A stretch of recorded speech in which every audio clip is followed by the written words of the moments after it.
Andito nga pala tayo sa Bulacan mga guys. Bumisita nga pala ako sa mga pamangkin ko. Sa ate ko pala at kasama ko mga pamangkin ko.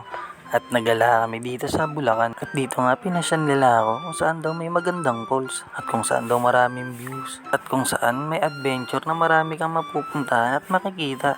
At dito nga ini-enjoy ko magpaalon guys. Kita nyo naman nagpapatangay ako dahil napakasarap ng tubig guys. Talagang marerelax yung buong katawan mo. Pagkatapos nga namin mag-enjoy dyan dito, nagpatuloy na kami maglakad dahil may pupuntahan kami dito guys. Talagang makikita nyo dito yung napaka-adventure na lakarin guys. Na kung saan makakasalubong mo dito yung mga Encantadia, Capre, Tikbalang, at Mangkukulam, Mambabarang, Aswang at Tikbalang. Kaya nga dapat kapag naglakad ka dito may baong kambawang, sibuyas, kamatis at boy bawang guys. At kapag may dala kang mga baon na ganyan para pangontra sa mga mangkukulam at mambabarang masasamang spirit of the glass na lumalabas sa ating gabi, ay pwede mo na silang lutuin at pagsamasamahin sa malaking kawali guys. Kaya nga dapat may tibay at lakas ng loob na maiaalay para lang sa'yo. Dahil nais ko lang malaman mo na may karamay ka,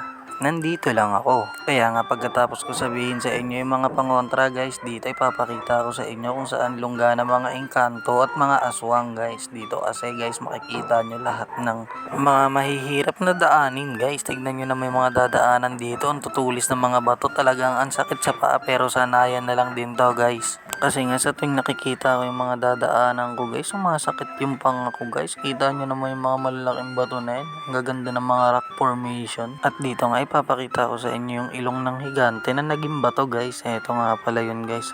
Papakita ko sa inyo guys. At grabe, ito nga yung ilong niya guys na napakalaki. Ayan guys, munti ka na nga akong masingot niyan guys. Sobrang nakakatakot. Tignan nyo naman kasi yung ilong guys, di ba? Nakita nyo naman kung gaano kalaki yung ilong na yan guys. Kapag ikaw nasingot niyan guys, hindi ka na makakalabas diyan guys. Kaya nga agad akong umalis diyan, baka masingot pa ako. At dito nagpatuloy na ako sa aking paglalakbay guys. Dahil hanapin ko pa yung bahay ni Batuan guys, dahil magpapa-autograph ako.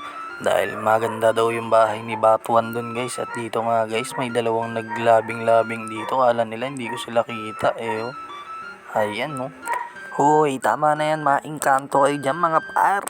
Kaya nga dito, tignan nyo yung mga dadaanan ko guys, sobrang grabe.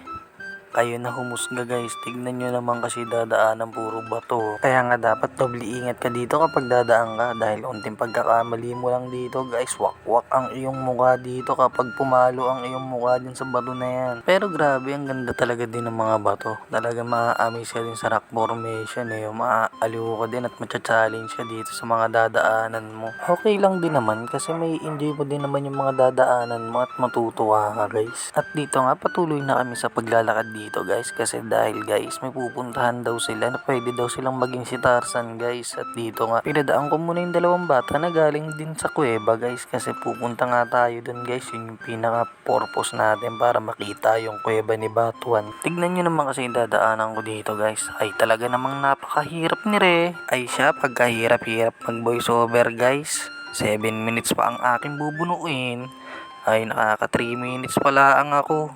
At dito nga guys, nakarating na kami guys. Ayan nga sila Dito excited na silang maglambaras dyan guys. Hindi halatang hindi excited Talagang excited na maging si Tarzan Kita nyo naman yan. Hanggang dito na nga lang muna tayo at abangan nyo na lang sa part 2. Kaya wag na wag kayong mawawala. Hanggang sa muli. Paalam!